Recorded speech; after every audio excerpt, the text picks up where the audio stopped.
If you've been trying and struggling to eat healthier for a while now and you feel like your relationship with food could use a little bit of work, let's play a little game. So follow along in the comments. And real quick before we hop into it, my name is Natalie Fox and I'm a registered dietitian specializing in ADHD and binge eating. So question number 1 is, if I were to ask you, what does a typical day of eating look like? Would you give me 2 completely different sets of answers, where you would tell me what a good day looks like and then you would tell me what a bad day looks like? And if you answered yes to that, let's move on to question number 2, which is, what is your criteria for the good day designation and what is your criteria for the bad day designation? And my last question for you is that if a day gets labeled as bad, what happens after that? And the reason why I ask folks these 3 questions is that for a lot of people, the criteria required in order to get the good day label is absolute perfection. Not a single thing can go wrong and everything has to go exactly according to plan. And the designation for a bad day is often having one little thing go wrong. So for example, let's say you had a really great breakfast, you had lunch as planned, but then you're at the office and there are donuts and you have one donut, and then all of a sudden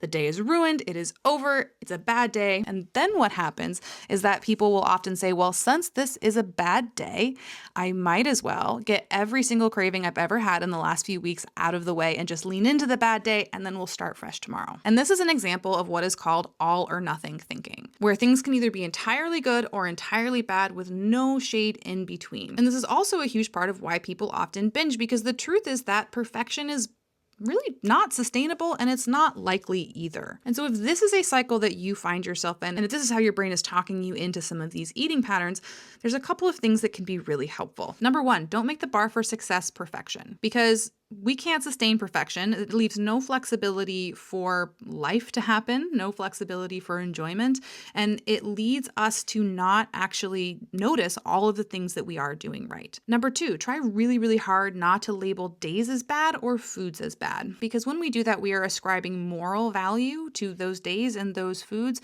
And if we feel like we are morally acting in a way that's incorrect, we're more likely to feel stress, we're more likely to feel emotionally dysregulated, and you are a lot more likely to need to turn to coping tools to manage that stress, which for many people is food. And number 3, always try to focus more on progress over perfection. Trying to cultivate a better relationship with food or trying to improve your lifestyle takes time and troubleshooting and learning, and we're never going to have it perfectly from the get-go, let alone ever, right? So like if you were learning a new language, you wouldn't expect to have perfect pronunciation out the gate. It takes time and practice, and most likely if you are not a native speaker, you are never going to have perfect pronunciation, and that's okay. We need to have the exact same mentality when it comes to changing lifestyle.